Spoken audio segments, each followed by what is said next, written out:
Күні Саша өзінің жақын досы Лешаға кешігіп келді. Олар консол ойнап, уақыттың қалай өткенін байқамады. Сағат кешкі 10-ға таяп қалды.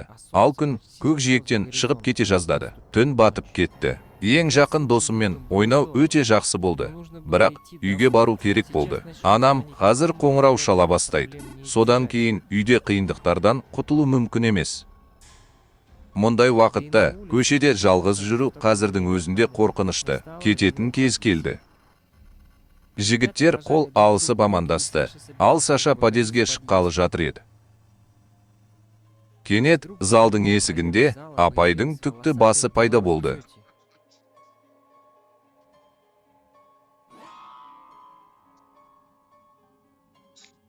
Алғашында ол біртүрлі күліп, Сашаға қарады. Сосын кенет айтты: Артқа қарамаңыз. Осы кезде Лешка күлді. Оған мән бермей, ол аздап ренжіді. Артқа қарамаңыз.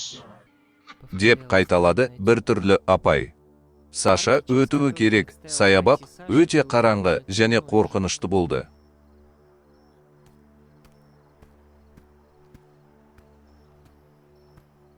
Кенет оның артынан бірдеңе естілді. Қадамдар, біреудің ізі, оның артынан біреу келе жатыр екен. Саша артына қарағысы келді. Бірақ содан кейін ол тәтесінің қорқынышты жүзі мен оның сөздерін есіне алды. Артқа қарамаңыз. Ол алға қарай жүре берді, бірақ қадамдар тоқтамады. Оның артында әлі де біреу келе жатты. Саша оның кім екенін білу үшін кез келген нәрсеге жүгінуді шешті. Аяз оны қонақтарға апарды. Оның өзі сонда болды. Дәлірек айтсақ, оған қатты ұқсайтын біреу оған арқасын бұрып тұрды.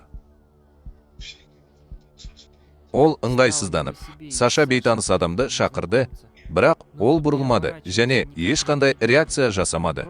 Ол жай ғана саябақтың қараңғылығында тұрды. Саша қандай да бір қорқынышты қызығушылыққа ие болды. Ол байқамай үнсіз өзіне жақындады.